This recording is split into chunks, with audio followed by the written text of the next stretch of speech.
This episode of Man of Prestige. But do you care? If you're arguing so much, there's a good chance that you care. You give too much fucks, okay? And it's okay, but you need to acknowledge that, okay? So re-engage purpose so that you can also burn some of that resource, your time, your energy on your personal purpose and mission in life. Your personal purpose and mission in life has to be bigger than you or any particular individual, much less your girl. Okay, so it will milk you, it makes you feel fulfilled. You need to re-engage that. So you don't know what your purpose is. Okay, good. Great place to start from. You need to find your purpose. Spend all your energy and resources right now, at least for the next 1 to 2 weeks, on finding your purpose. Okay, I will do another video on finding your purpose. Step number 4, identify the lesson. So it's a relationship, something is happening, right? Find out what the lesson is. Okay, you may just have been engaged in pointing fingers. All right, 7 steps to fix a broken relationship. Okay, 7 steps. This is for you fellas. Okay, this video is for you fellas.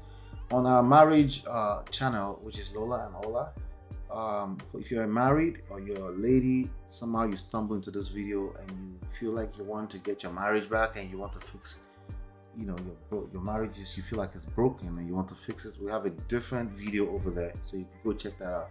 But this is for relationships in general from a man's standpoint, and there are 7 steps that I think you should take, okay, if you want to fix a broken relationship. Step number 1, let go. Okay, you gotta let go. Okay, this is not your statistics class, this is not your mathematics class. This is emotions. Okay, this is an emotional relationship. This is a romantic relationship, right? And the way the mind works, okay, so this is logical. Everything I'm sharing with you is purely logical. But when you discount emotions, that means you're not being logical. Okay, emotions is a big piece of the variables, right? This is the biggest of the variables, as a matter of fact, right? So the first step is you want to let go, and there are a few reasons why you want to let go. Okay, because if you don't let go, you're essentially, you will smother the relationship to death. Okay, so you want to let go first of all, speak to your own soul that you are sufficient enough. Let me share something with you. Like, nobody wants somebody that nobody wants. Okay, I'm just being honest with you. If nobody wants you, probably nobody wants you. Okay, probably your girl wouldn't want you if she feels like nobody else wants you anyway. She's not gonna want you, right? So now there's also some nuances there. She may say everyone else can have you, right? Again, that's emotions talking. So if you take that and you run with it and you start arguing and you engage the conversations in toxic manners and you're arguing effectively over and over, then you're missing the point of step 1. In every sense of it, you want to let go. Step number 2, back off.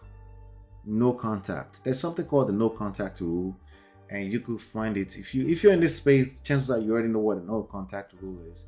It simply means if somebody asks that they don't want to be in a relationship with you anymore, or there's a situation where it's just toxic. Nobody has asked to leave, but it's just very toxic.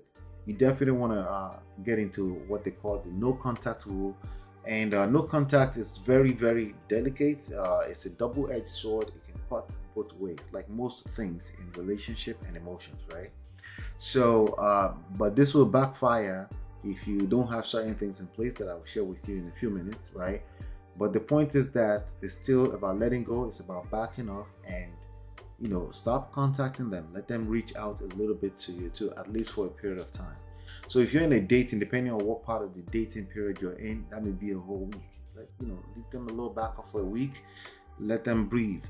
Okay, just allow the situation to breathe. Okay, and a lot of time when people are in broken relations, because they're at each other and they're doing that over and over and over again. Sometimes it's passive. So again, it depends on your particular situation. Sometimes what I just said is very passive and not exactly loud, right?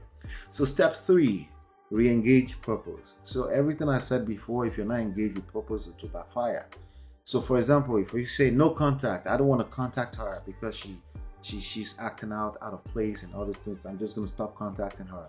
If you're not engaged in your personal purpose, you're going to come back with a higher level of resentment if you care about this person, and a lot of time caring about this person is not something you have to admit with your words, so you have to look deeper. Do you care? If you're arguing so much, there's a good chance that you care. You give too much fucks, okay? And it's okay, but you need to acknowledge that, okay? So re-engage purpose so that you can also burn some of that resource, to your time, your energy, on your personal purpose and mission in life. Your personal purpose and mission in life has to be bigger than you or any particular individual, much less your girl. Okay, so it will milk you, it makes you feel fulfilled. You need to re-engage that. So you don't know what your purpose is. Okay, good. Great place to start from. You need to find your purpose. Spend all your energy and resources right now, at least for the next 1 to 2 weeks, on finding your purpose. Okay, I will do another video on finding your purpose. Step number 4, identify the lesson. So, it's a relationship, something is happening, right? Find out what the lesson is, okay? You may just have been engaged in pointing fingers, pointing out the problems, yelling at the top of your lungs, or getting on YouTube channels and just engaging in terrible communities where all they talk about are the problems. Have you taken the time to identify what the lesson has been in your relationship? Every relationship is an opportunity for growth. You cannot grow. There's a certain level of growth that I wanted to be careful with saying this. There's a certain level of growth that will never come to you as a single person, because your core is not being tested, right?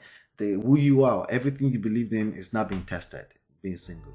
But when you're in a relationship, the other person's spirit and soul will test everything. Your insecurities will come out to the surface, right? So you definitely want to take advantage of whatever relationship we're talking about, and identify the lesson. What is the lesson that you learned out of everything that is going on? And you cannot identify the lesson if you're busy identifying yourself as the victim. Okay, maybe you've been the victim, I don't know, I can't judge you. What I'm saying is that if you dwell in that, it's very hard to identify the lesson, because essentially the lesson is to avoid that person and everyone else into the future, right? But there are deeper lessons beyond just that person. There are deeper lessons you need to learn about yourself, and you need to find them. You need to identify what that is, okay? So it's an exercise on its own. Step number 5, focus on friendship.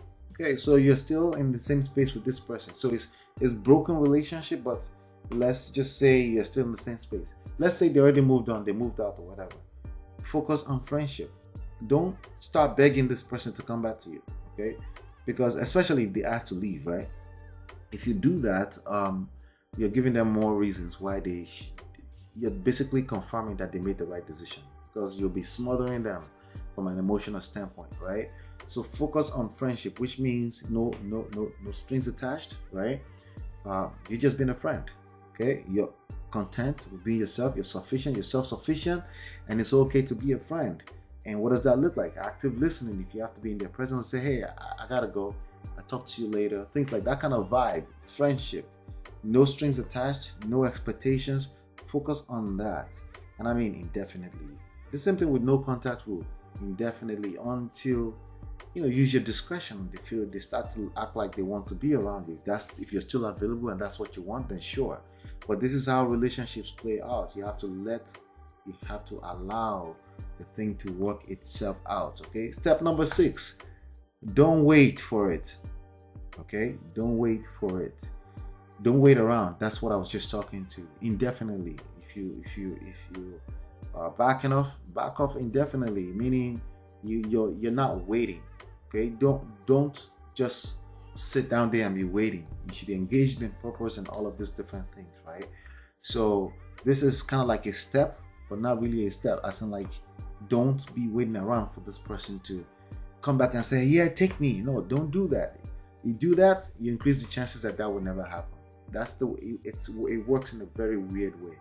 You sit around and wait around for a person to come back or to start acting right. It's not like, that's expectations. That's expectations of steroids, right? That waiting is consuming your energy, and that's resources away from your purpose, right? Which is essentially what will help you build confidence to even attract them back. This is all about attraction. It's romantic relationship. That's what I'm talking about. Believe it or not, this actually works in business relationships as well. Sometimes you should just move on and continue to do your thing, and people will find their way back to you if they belong there, right? And so when I say don't wait for it, you're essentially letting God. Let God handle it. So from let go, let God, that's basically what I'm talking about. It's very practical. It's something you have to do in terms of fixing a broken relationship, right? Step number 4, move on with or without your partner. Move on with or without your partner. If they come back and they're still in your space, and and everything is still going to work out, sure, use your discretion there, but they have to earn you back. If they had asked you for space in the first place, they have to earn you back. You have to allow them to earn you back, because again, the same thing that happened again will happen again. Same thing that happened before will happen again if you don't let them earn you back. Anything that's available ready will be taken for granted.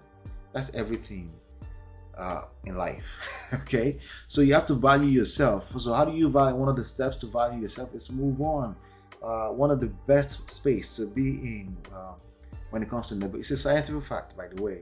There's a way they say it. I'm not saying it verbatim, but you want to be able to walk away and mean it. Is the best position for negotiation. And by the way, that's precisely not negotiating. You're not negotiating your love life. You're basically saying, I'm okay, I can take care of myself, but let me know if you change your mind. That's if you still care.